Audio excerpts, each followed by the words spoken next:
Hey everybody, our next show is with none other than Terri Cole. Terri Cole. Listen, if you are wondering about your boundaries, if you want to know what your boundaries are, if you know that you are crossing your boundaries, listen to this show because you're going to find out how to keep them, get them, and win with your VIP section. Well, welcome. Terri Cole is a licensed psychotherapist and relationship and empowerment expert. For more than 20 years, she's combined the best of practical psychology and Eastern mindfulness practices, making complex psychological concepts accessible and then actionable so that you can achieve sustainable change in your life. She's the author of Boundary Boss, the essential guide to talk true, be seen, and live free, which teaches readers how to assert and maintain healthy boundaries. She developed 4 steps to simplify boundary setting, how to recognize when your boundaries have been violated and what to do about that, how to create proactive boundary plans, and how to master conflicts, and so much more. And we're so lucky to have you here today. We're better together with Ann and Heather. Terri, welcome. Thank you so much for being with us today. How are you? I'm great. Thank you guys so much for having me. I appreciate you. I have to say, I kind of went into a world with you because once you start listening to what you do and what you say and how you propose different issues that we are facing, both men and women, and how we handle, let's start with boundaries. And you've obviously been a therapist for years. You've done over 300 podcasts around how to get us to be healthier, more loving human beings to ourselves. Can we start with where Boundary Boss came from? I think it's just what a helpful book that everybody should be purchasing immediately. And where did that come from? Where did the idea stem from in your brilliant mind? Well, thanks. I would have to say, what do they say? You teach what you most need to learn. So I just was a boundary friggin' disaster in my life. That's the truth. I didn't realize that so much of my pain in relationships and my feeling taken advantage of and thinking other people were entitled, I was so angry and resentful. And I considered myself like a loving person. So there was a cognitive dissonance, we call it, like this conflict of why I'm overfunctioning, overgiving, overdoing, and then mad at the other people for it. I had no idea that meant I had disordered boundaries. And so really how Boundary Boss came about is that I was a talent agent for years before I became a psychotherapist. So I don't need to tell you that entertainment is not exactly a hotbed of mental health. And at that point in my career, I was getting too healthy for the business to a degree, right? I'd been in therapy since I was 19. I quit drinking when I was 21. And I got super into self-help and wellness. And I couldn't even believe that I could just go to therapy and change my life. I was like, why isn't everyone doing this? This is unbelievable. And I was young when I was doing that. So as my career kept getting more in the entertainment business, I was like, oh my God, this place is a shit show and I have got to get out of here. I was becoming too healthy. In the end of my career, I was negotiating contracts for supermodels and celebrities for endorsement deals, basically. And I did not care about that. I only cared about getting people into therapy, eating disorder clinics, drug treatment clinics, AA, NA, Al-Anon. Like my whole trip was like, how's your mental wellness? And I was like, I need to get out of here before I really become a terrible agent. And so, well, you had a lot of clients, I bet, who needed all of that help. Yes. I mean, I can't tell you how it was more urgent to me, though, their mental well-being. So of course, I wasn't as good an agent as I should have been towards the end because I was like, we cannot ask her to do that. That is terrible, Right. And they're like, what? She has to do it. It's a contract. So anyway, I decided to go to grad school. And I just applied to one school. I was living in New York and I was like, I'm not obviously going to Ohio to go to grad school. So I only applied to NYU and then I got accepted and was like, holy crap, I guess I got to go because you can't get in and not go. So before we get started, because the goal here is for everybody to read the book, Boundary Boss. But in this time that we have for people to really take away some concrete things that they can apply right now. So can we start by defining what boundaries is? Because people might be wondering, what are we talking about when we talk about boundaries? Yes. So I want you to think about boundaries as your own personal rules of engagement. It's how we let others know what's okay with us and what's not okay with us. Your boundaries are made up of your preferences, your limits, and your deal breakers, like your non-negotiables, right? Because not all boundaries are created equally. Some things are just a preference. They're still important, but they're not as hardcore as a deal breaker, like things where are an absolute no for you. But the problem comes in, most people don't even know what their preferences, their limits, and their deal breakers are. But even if you do know them, you must then have the capacity to communicate them with transparency and whenever you so choose. And I feel like for most people, that becomes the problem. They may know it, but they don't know how to talk about it. Well, you said transparency, and I want to take people into one of the things that I've learned from listening to you, which is that our parental patterns, the things that we have set up, are perhaps the distance between us and our capacity. We may know what we want and what we think. We may see that in another and go, "Oh, I'd really like to have her self-esteem and be able to stand up for myself when I don't want to be on that date," or all of the different things that you have outlined in your book as different possibilities we get ourselves into. But can you talk to us about the parental pattern that starts, the thing that starts? And one of the things I love about you, you're like, we don't have to talk or define about all that stuff about what happened. That's kind of a waste of time. And I'd like for you to talk about that patterning a little bit. Well, and along those lines, to answer that, you talked about making a list of emotions that you were not allowed to have as a child. Oh, that yes. I found to be really, really interesting. I think those She has the relate to list each other. too. Yes, totally. What you're talking about, Anne, is your downloaded boundary blueprint. So this is in your unconscious mind down here in the basement, where we don't even know that we have a choice. So what influences you? I want you to think about that as like an architectural blueprint for a house that someone else designed a really long time ago. Wow. So what is your boundary blueprint? It's the way we think, or we were taught, that we should interact in the world, in our romantic relationships, in work relationships, in our friendships. So if you were raised by a maternal impactor, let's say, who had the disease to please, who was a people pleaser, then you learn, to be a good person, I should do what other people want me to do. I should not make anyone mad. I should not say no. If I'm kind and giving, then I'm a good person. But so much of the time that comes with being self-abandoning, right? That comes with prioritizing the wants, needs, desires of others over ourselves. We were all raised to be good girls, right? To not be troublemakers. Don't be a big mouth. Don't be a drama queen. Don't stir the pot. And that the way that I was raised, and all of my clients and women in my courses, is basically niceness was this like fake virtue above all other things, right? It was so important to be perceived as being nice. But when we really think about it, saying yes when you really want to say no, is that like being nice, or is that just lying? Well, you say that about kindness. We talk about living in loving kindness here, but you're like, there's a difference between kind and self-abandonment. And it seems that self-abandonment and boundary goes hand in hand. Could you expand on self-abandonment and that relationship? And then we'll get into the emotion, then the emotional pack that goes with that. Yeah. So the self-abandonment piece, I always say that most of us were raised and praised for being self-abandoning codependents.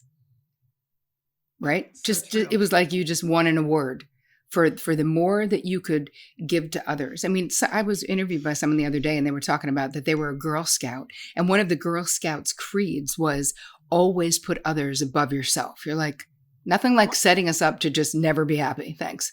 Like a culture around never being happy.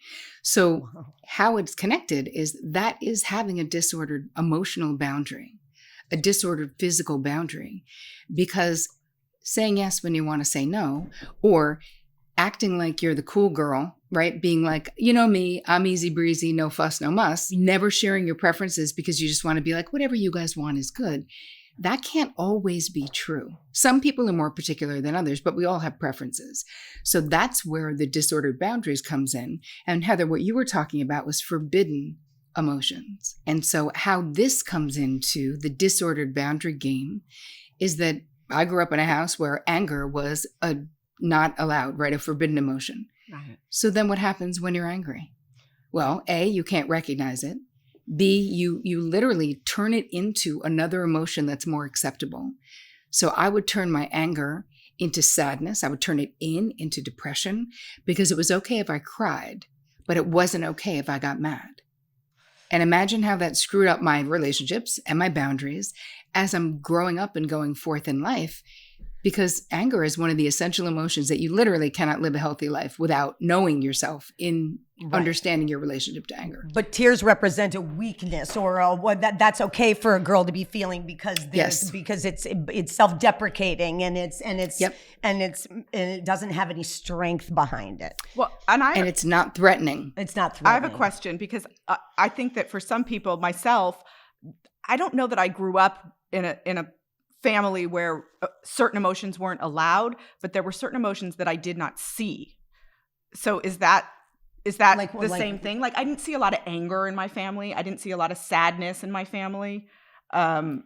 So those are like two emotions that you weren't familiar with because it was hidden. Yeah. Here's the thing. It's why it's the same though, is that it's the same end result because it's foreign to us. We are not masterful at experiencing and expressing those emotions, whether they were strictly, like in my house, it was strictly forbidden. Like there would be a consequence if I were to display anger. I would get in trouble or I would be rejected by my parents or whatever, right? It doesn't have to be that extreme. If you were in a family system where anger and sadness were more repressed emotions, it would still impact your ability to access those emotions in yourself and in your relationships.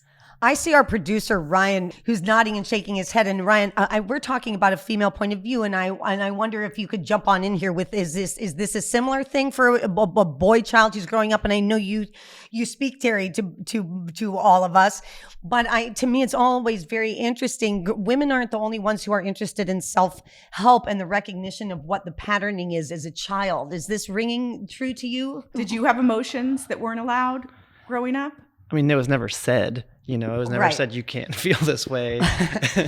But yeah, I think so. I think, of course not. What ones was I? Well, were you allowed to cry? Yeah, I was allowed to cry, but I definitely tried not to. Right. So Right. I don't know if it's my family pressure or a friend pressure. I don't know which one that really is. Well, I don't know if this is too revealing, but I know that you said you hadn't seen your father cry, until your wedding, and how the patterning that we see in the one that we want to be, I think, it's that unconscious patterning. Yep. Well, he didn't do it, so I shouldn't do it either. Yep. Yeah, that's a good point. I didn't see him cry until I was like 23 or something. He didn't see him cry until his mother left. Yeah. Right. Yeah. Yeah.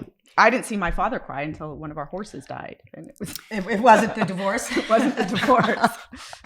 But it's a weird thing to see that emotion. And I know as a child, like whenever I was really, really sad, I hid it from my mother.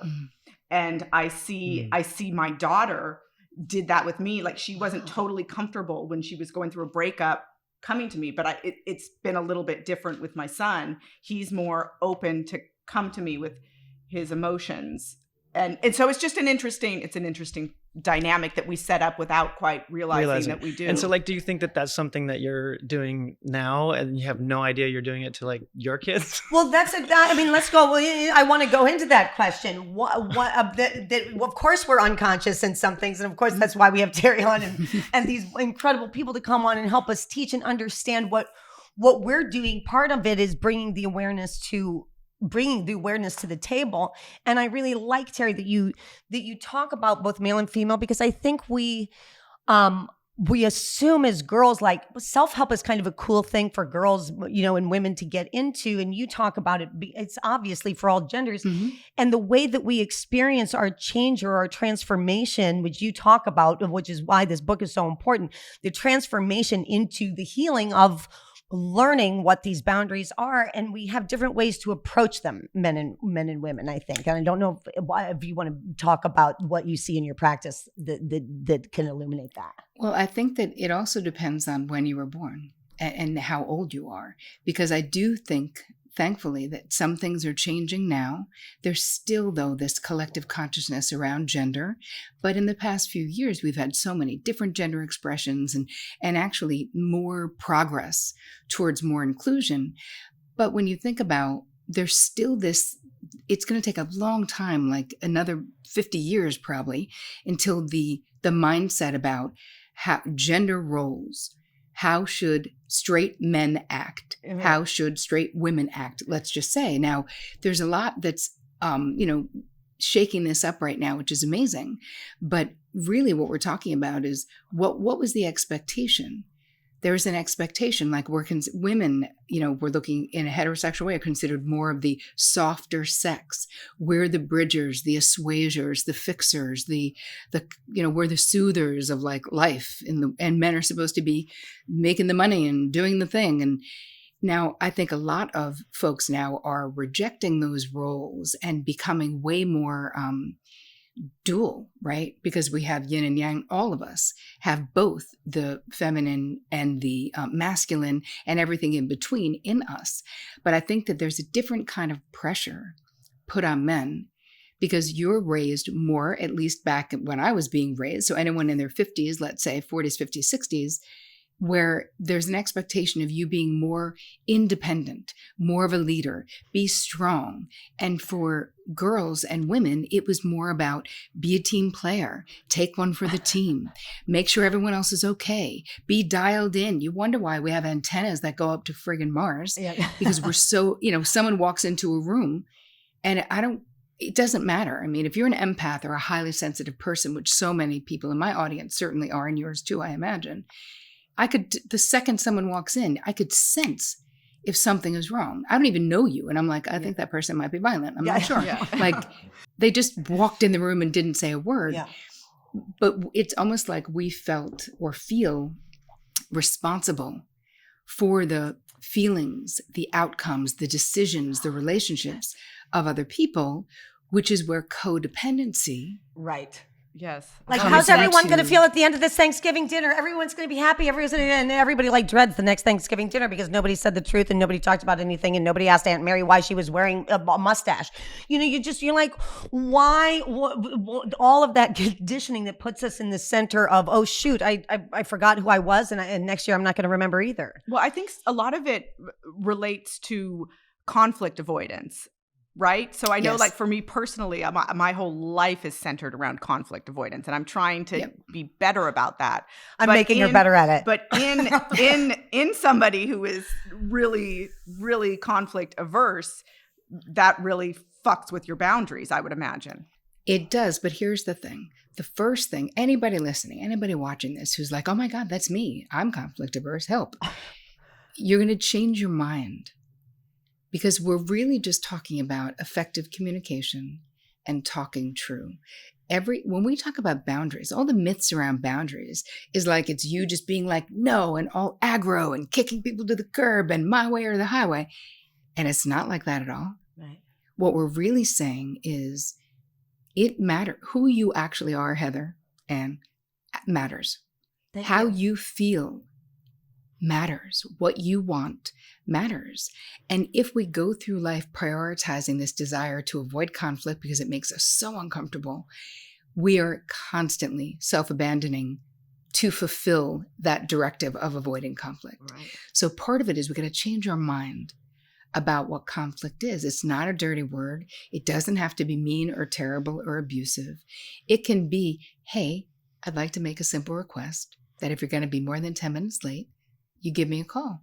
Because when you don't, I find myself seething all night and then it ruins our evening and I love you and I don't want to seethe for 4 hours when this thing is so avoidable. So can we agree that you're going to let me know? Because it makes me feel very not considered when you don't. And I think that as we get older too, I can speak for myself in this conflict avoidance, resentment builds. I think because you've been at it for so long. And so... Dude. So that becomes a thing too. It's just a file cabinet. Warning to the youngins out there listening. Well, I want to then for real. I want to say that on your website you can go and you can take a style quiz, and the style that we have in our abandonment, also what it is. the reason I want everybody to take it, did you take the quiz? I did. Okay, so I asked for my results to be sent back to me. That's why my computer was on. I had a feeling and assumed that Heather would take it because there's no way in a million years, but she didn't tell me to take it or anything. Well, that's so funny. We did our separate. Yeah, I was going to tell you last night, but there's this style quiz, and I was like, wow, this is really interesting. Terry's getting into clothing and that fashion, which is it was such a contradiction to what I'd been listening to. I was like, that's weird. That's cool. Wait a minute. How does our style reflect what our abandonment issues are? Okay, anyway, but it's not. It's the style with which you are interacting through your abandonment issues and helping you understand what your boundaries are as she's asking these questions, and she gives you these 5 choices. I swear to God, everybody should take it. What's not only interesting, I want you to explain the quiz, but I also, as you are defining for us, what you're doing is laying out language in the 5 different things that you're proposing as choices, options. She gives us options to how we interact in the world. Like, say this situation occurs. Your friend's always late for 10 minutes, like she just said. Right. So how would you respond? And in laying out the 5 different options that you have, you realize you are literally going through, first of all, yes, you realize you have options. And you're going through the differences in language that you've seen people interact with, how you've been treated, and the way with which you answer difficult situations or conflict or whatever. So can you explain the importance of this?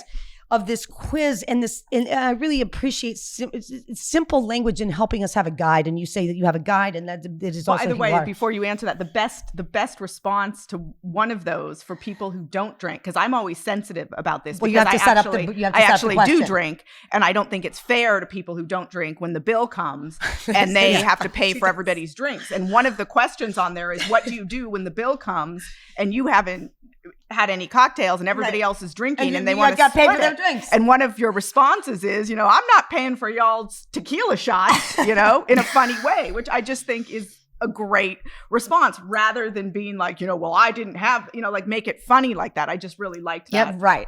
So the quiz, anyone can take it. It's totally free. You just go to boundaryquiz.com, right? Just everybody has to take this quiz. Do it for yourself. Do it for an understanding of how you interact in the world. Go do it, and it's also fun and fast. But go ahead. It is fun and fast. There's only 13 questions, but with it, you'll get an archetype. So some people are more of a peacekeeper or a pushover. Some people are more of like an ice queen or a loner. So your answers to those 13 questions, it should probably take you about 7 minutes to take it, or 10 minutes. Yeah. You'll get an actual answer, and they're all videos. So if whatever you got, because I'm going to guess, Heather, I'm looking at you, you're definitely one of the peacekeeper, pushover, or wait, there's another third one. Hold on, peacekeeper. I'm afraid. Or the chameleon. It was tricky for me because I haven't gotten it yet. I did it last night. So I struggled with what I knew I shouldn't click. Oh, yes, another. There you go, peacekeeper, chameleon. Like, I don't want to be that, but I'm shit. I think I am. But I feel like I am that. Yeah. And I bet you're the ice queen. So we're going to see if those things are correct.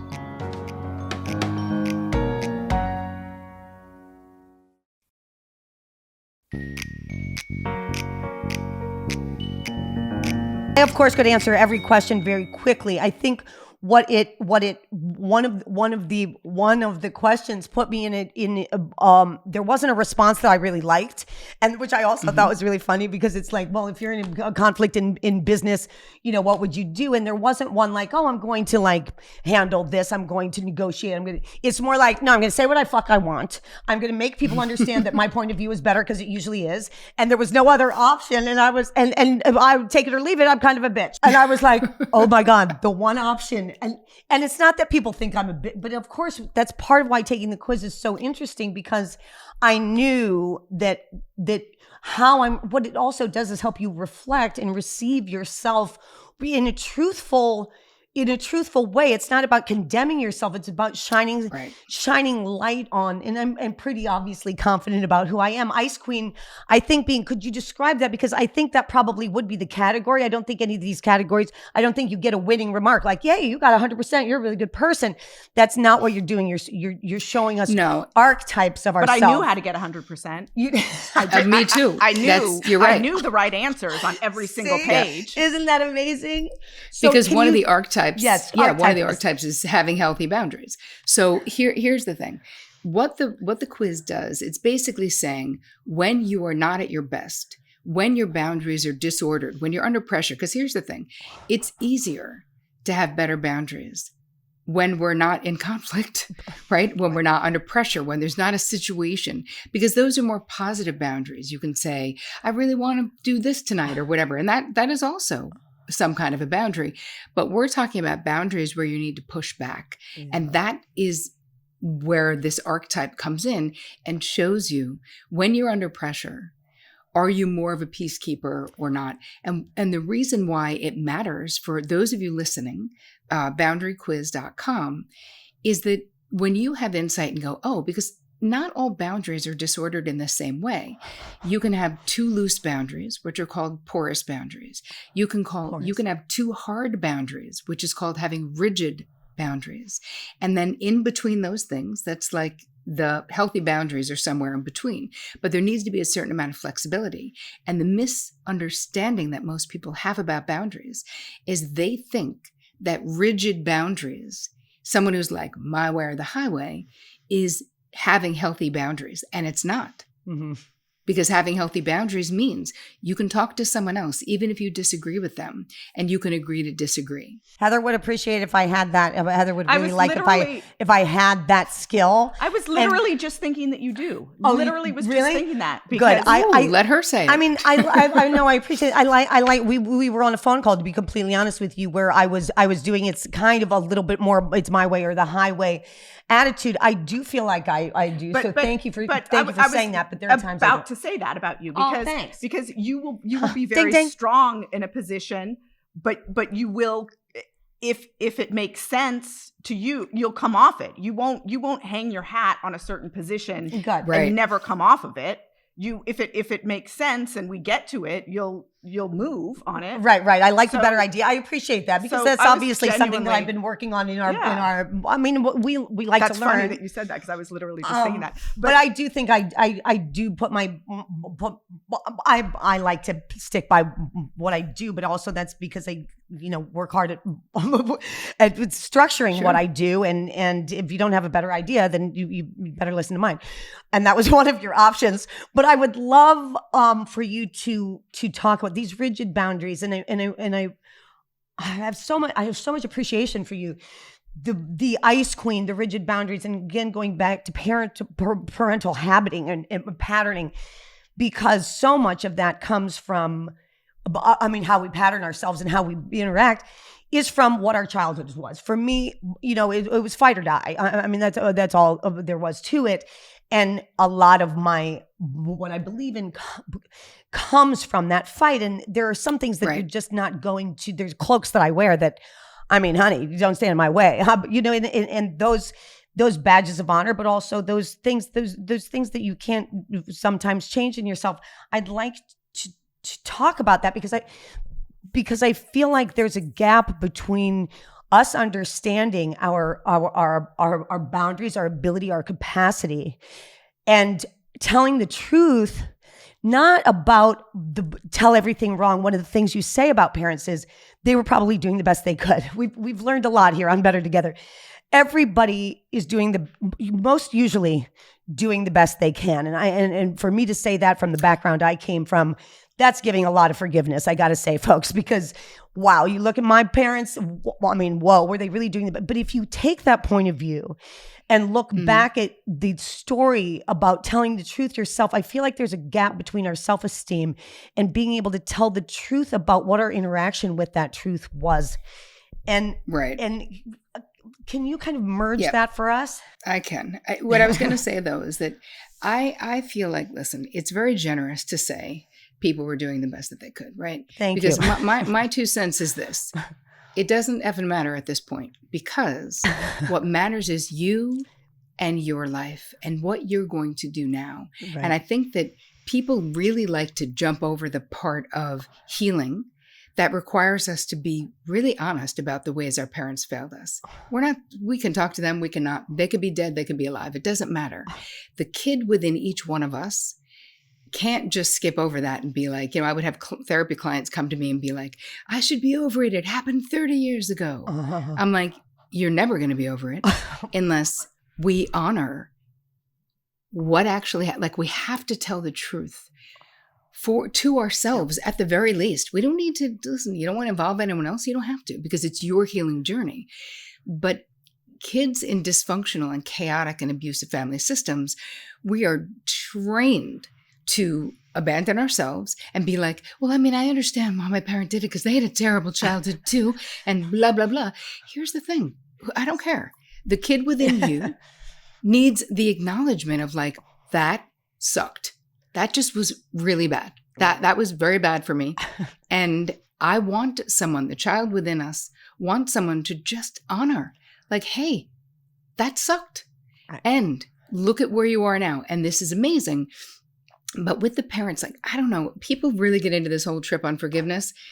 I just got to say, it's not like my thing. I'm not into it. I love and you. I'll tell you why. I love you more. I love you more every second you talk. Well, here's the thing with forgiveness, though. It is so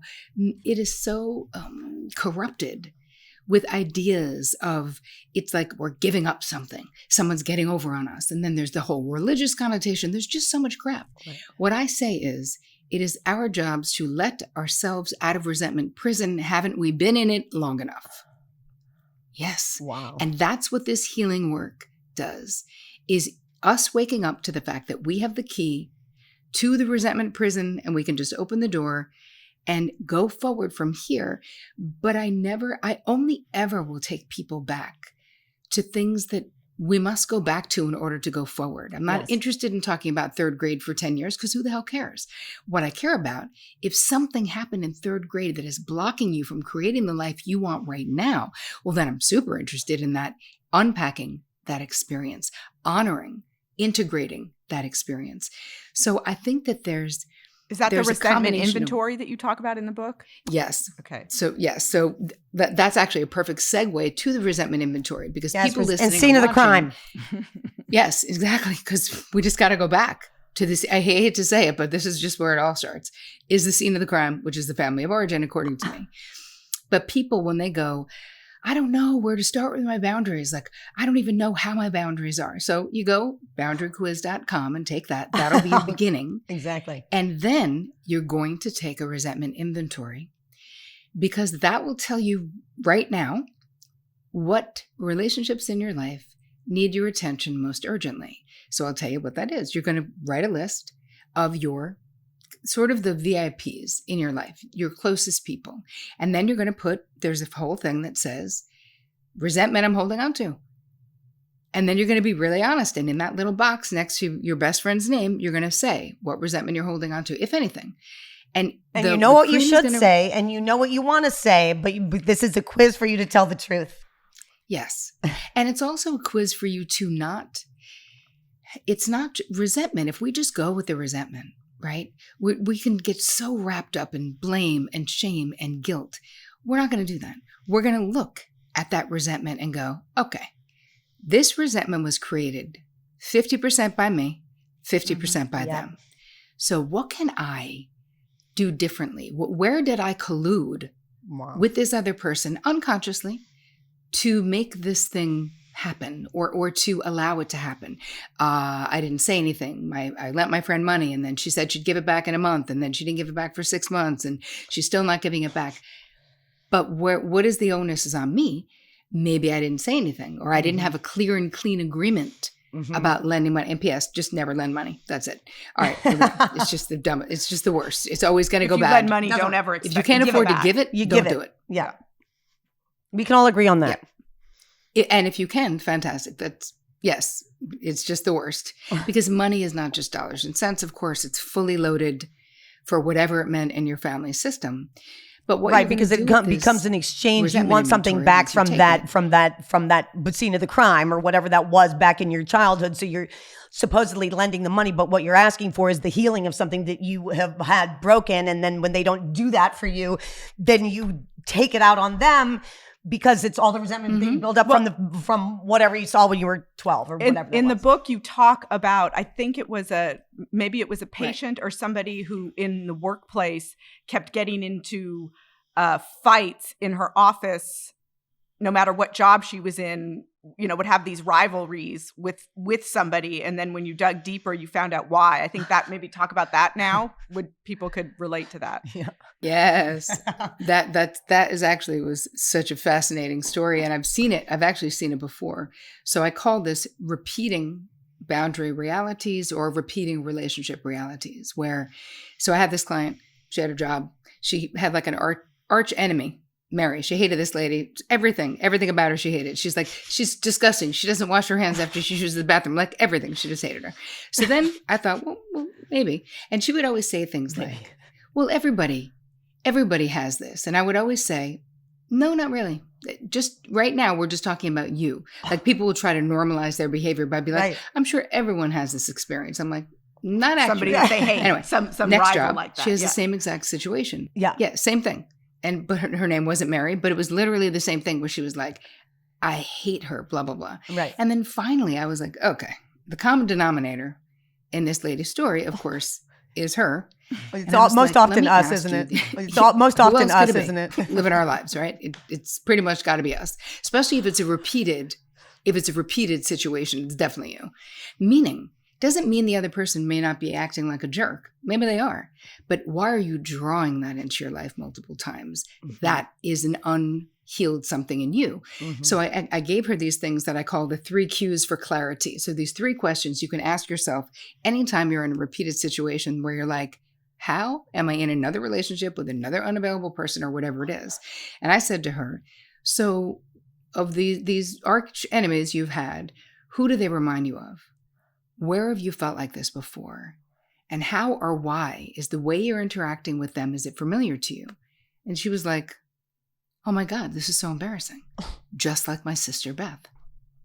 And I was like, tell me more about Beth. And this was what it was about. And I promise you, when we were done unpacking the Beth arch enemy story, she did not have like that. There was no more need because we can only talk things out or act things out.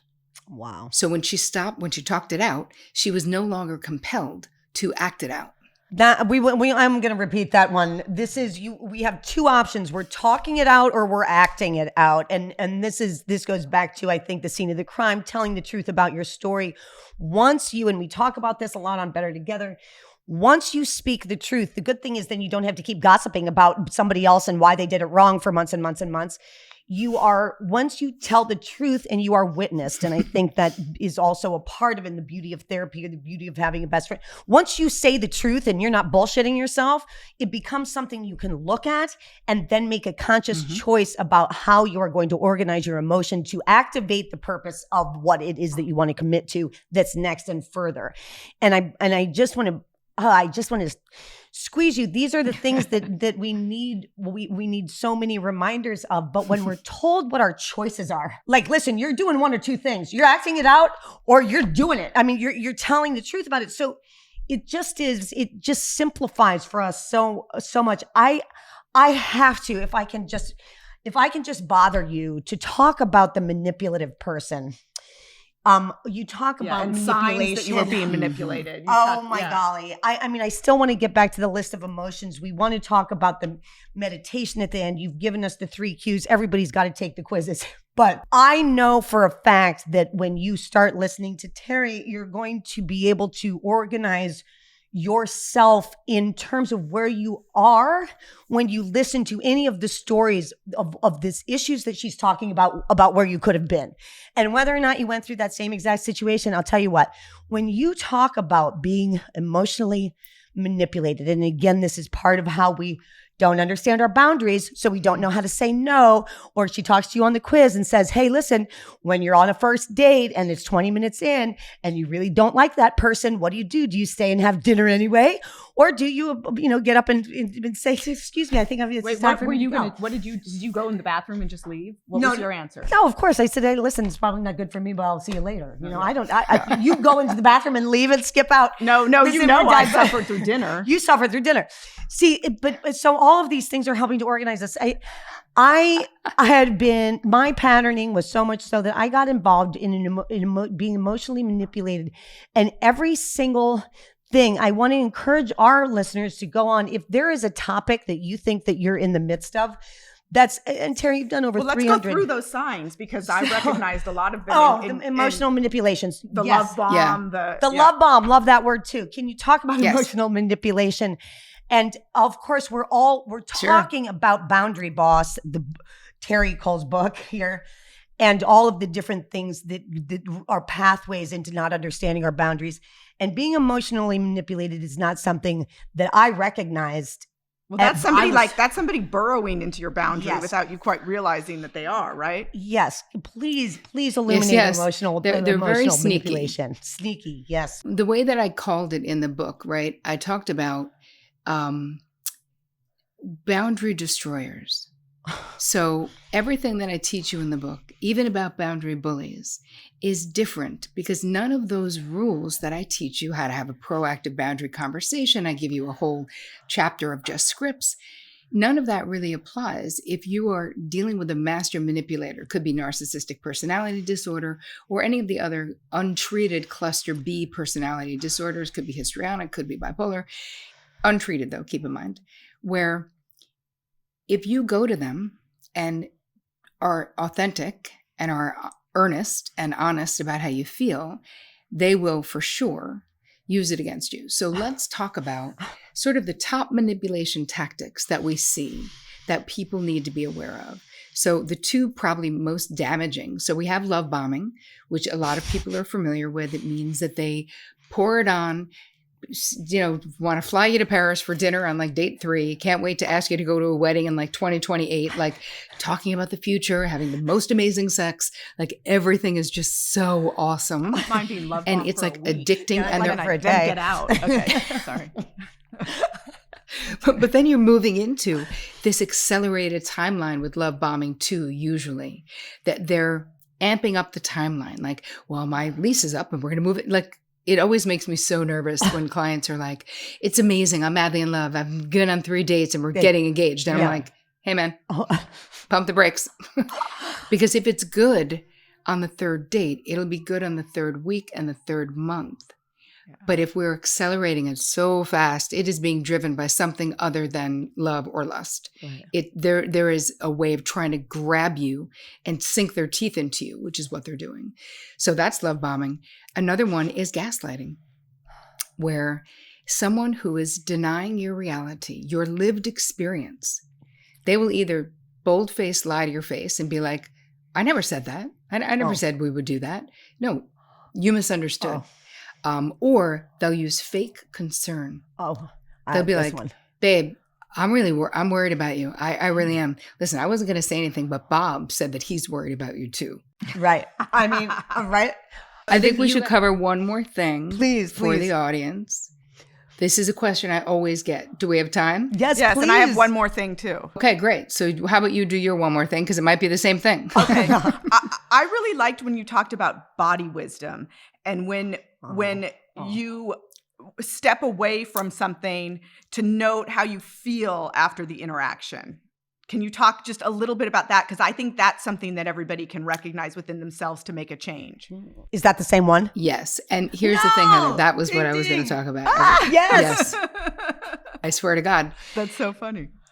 Because everyone always asks, how can I tell when a boundary has been violated? Like, how do I know in the moment? Because I'm always confused. Like, I feel something, but I'm not sure. So when it comes to decoding when a boundary has been crossed, and really what you can do about it, you're going to dial into your body. And you may not be able to do it in the moment, and that's okay. You can eventually learn to. Because if you have a fight, flight, freeze, or fawn response because you feel threatened by the boundary violation, you may not be able to handle it in the moment. But I want you to think back, right? You'll think back on something. So the possible signs that a boundary has been crossed, you can have physical sensations like a constriction in your chest, pain in your throat. You might freeze, right? Where you can't really talk in that moment. You vomit. You want to vomit. Maybe you actually vomit. Gut or head pain. Accelerated heartbeat, right? Where your heart now is slamming, maybe you're sweating, you might feel resentment. So the emotional things that might come, feel irritated, feel annoyed. You might want to run away. So you want to like shut down the conversation. You might feel sudden, like a flash of anger. you know, like where your face will get hot for a second and then you just sort of keep on going. Now, here's the thing with what you do after. You're going to start to, and you guys who are watching and listening, I want you to start to take note of what happens in your body. And maybe you know right now, like with you guys, what happens when a boundary gets crossed? Where do you feel it physically? Well, are you asking? I can feel it in my chest, in my, like if I'm on a call or if I'm treated in a way that I don't speak out for myself, I feel like a constriction. I know this because I do. Yep. I try very hard to not act on my emotion until I can put some intelligence on it. What happens to me when my boundaries are being crossed is the egg. I go back to the original crime. I go back to the crime scene and put that person right there, and I want to fucking kill him. I can't stand it. And I also feel the same exact way when I see somebody else's boundaries being crossed, and they don't have the understanding that we're talking about, knowing I want to protect them like a mama bear. I'm a fighter. I don't like when somebody's being hurt, and I don't like being hurt. So you get hot. Indeed. Yes. And you both know, like your body wisdom though, like you both know that there's something that happens, and then you can go back and revisit it, because a lot of people think, oh, I missed my chance. I should have said something in the meeting. Right. That's not so. There's no statute of limitations on going back and being like, oh, hey, Bob, remember the summer of 78 when you did that terrible thing to me? I want to talk about it. You can always do that, right? There's no statute of limitation. And it's important. The last thing, you guys, I want to say about this is that making a boundary request, telling the truth about what we experienced or how we feel, it's not a lever to control others, right? Your healing is in having the courage to negotiate for yourself. Your healing is in acting in a way in your life where you're saying, what I think matters, how I feel matters, what I want matters. And I'm going to live my life that only people who agree with that can be in the VIP section of my life. That's right. And have close access to me. Because if you do not think that what I think and how I feel and what I want matters, then you do not belong. You're general admission only for those mother effers. That's right. You know what I mean? Find your own crew. Well, also what you're doing is repatterning yourself. So you're taking away the parental patterning. You're saying, okay, now I recognize my behavior. I can look back at that. That's part of why we don't want to build the resentment thing of the pool of resentment over years and years, because then you're like, wait, Bob in 78. So if we keep up to it and are encouraged to say, look, yes, you walked away from dinner, you didn't do the thing. But when you recognize that, what happens is the next time you go into a situation like that, because you brought your story forth, so then you're telling it, you're not acting it out. And then when you go back into that situation, you're reconditioning yourself to be aware. You go, I'm starting to get hot right here. What am I feeling? Let me take a step back. I'm going to be intelligent about this. I'm going to go use the restroom for a second, come back, take a breath and go, I don't want to have to remember this in a week. I want to activate this now because I do matter, because the people around me matter, because I've made the choice to say, you're a VIP section. I really like that. I want everybody to be encouraged. This is so amazing to have had you on here. Encourage you to be surrounded by only the VIPs. I just want to say it reminds me a little bit of what we learned a couple of weeks ago with Dr. Martha Beck told us, don't ever let somebody treat you in a way that you wouldn't treat them. And I think she has a big show on that too. Yes, Terri has boundaries. Yes. Yeah. So can we just say thank you? And everybody has to get one more thing before she goes. Go and do the quiz.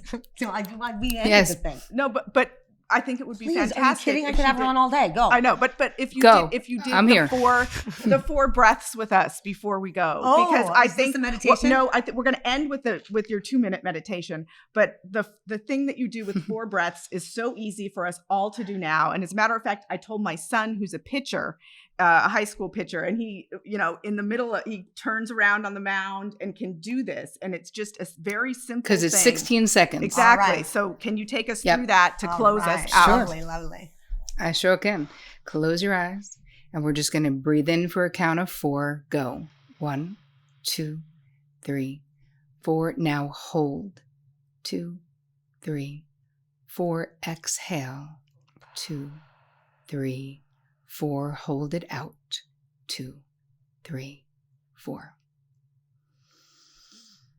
Amen. Hallelujah. Terri Cole, you are a master. I am so honored to have shared this hour with you, and I feel our guests are so lucky. We're so lucky. Everybody go listen to Terri Cole. Please get her book, The Boundary Boss, and go take that. And it's all at terricole.com. Is that where we find you? Yes, and boundaryquiz.com, and they can get all kinds of bonuses at boundarybossbook.com. And if you want to check out my mastermind, go to terricole.com / I want us to go sign up. I mean, I wanted us to go sign up for, this flourish. This flourish. It would be such an incredible intensive with you. I thank you so much. You have made us better today, Terri Cole. God bless you. Amen. Hallelujah. Have a terrific day. Better together with Terri Cole. Thank you. We're better together with Ann and Heather.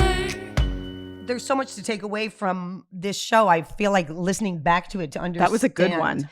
I think Terri is just a master of wisdom about how we make changes in our lives, telling our truth about understanding where we are and being present in it. I mean, just understanding our body language, understanding which has to do with our boundaries, understanding what creates the patterning of our initiative to not have boundaries. And she puts everything into such simple, the takeaways easy, were wonderful, helpful. There's just a lot noticing of ways how to you identify. feel after interactions. Yes. I mean, it goes on and on and on. It You goes guys on all and heard on. it. So, I mean, this is one that I'm going to listen to it back myself. Yes. And there's a lot more nuggets on her website. And we're going to leave at the end of this one of her 2-minute meditations. She recommends that you meditate in the morning and at night. You know, I'm not a very good meditator. I don't like to sit still very long. I can do 2 minutes. And I did this 2-minute meditation and it's really great. Okay, well then that's a challenge. That's how we're going to activate our purpose on this one. We can do 2 minutes. We are asking ourselves to set boundaries for ourselves, understand and recognize. And part of that is in thinking and contemplating and being still with ourselves. And that's why this meditation is going to be so helpful. And I will challenge you and myself to do it this week. Everybody have a great week. Cheers. Well, hello. And welcome to this week's tune-up tip, which is a summer meditation from my heart to yours. So I'm going to ask you to sit down, gently close your eyes, turn your phone off first, of course, unless you're watching this on your phone. And let's start by taking a couple of deep breaths, breathing in through your nose and exhaling through your mouth. Do this a few more times. And we're going to start with a full body relaxation, starting from the top of your head. I want you to see a beautiful amethyst light. This is a protective light moving from above to below. See this light behind your eyes, relaxing all of the muscles around your eyes, moving into your jaw muscles, releasing. See and feel this light moving into your neck muscles, relaxing your shoulder muscles. If you need to drop your shoulders, do it. If you need to roll your neck a little bit, do that. Feel those muscles releasing. Now I want you to see and feel this light moving into your biceps and your triceps, your elbows, your forearms, your wrists, all the way down to your hands and your fingers. Feel this relaxing light moving to the back of your body, relaxing your upper back, releasing your middle back, relaxing your lower back and your buttocks. And now you feel the warmth of this light moving into the front of your body, relaxing the big muscles of your chest, your side body, your obliques. And now you see this light pouring into your entire torso, illuminating all of your internal organs as well, detoxifying and relaxing. And now you see and feel this light moving into your hips, relaxing the big muscles of your thighs, your hamstrings, your knees, your shins, your calves, your ankles, all the way down to your feet and your toes. And now your entire body, from the top of your head to the tips of your toes, is completely and totally relaxed. And now I'm going to ask you to conjure the feelings of summer right in the middle of your chest. Think about all of the things that you love about the summertime and allow yourself to go there. So do you love the beach? I want you to see yourself on the beach. Do you love watermelon? Do you love all corn and all the foods that we get to eat during the summer? The bounty is so rich during the summer, and depending on where you live, depends on what is local to eat, but look for it because it's amazing. Feel that feeling of expansion that you get to feel on a summer day if you're somewhere at a lake or you're somewhere at the beach. And even if right now you're just sitting in your office, I'm going to ask you to conjure that feeling right in the middle of your chest. Expansion and relaxation. Now I'm going to ask you to take 2 more deep breaths.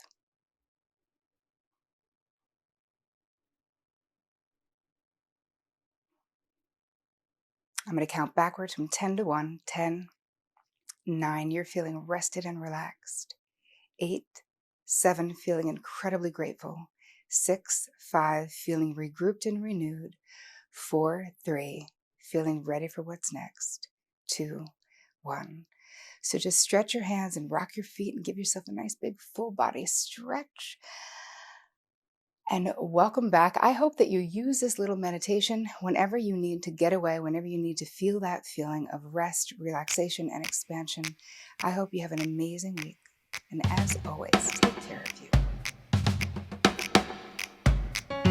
And a big thanks to our Better Together team, Ryan Tillotson, Silvana Alcala, Daniel Ferreira, and of course, Ann and Heather. If you haven't already, please subscribe on whatever device or platform you're listening to this on. And as always, see you next week.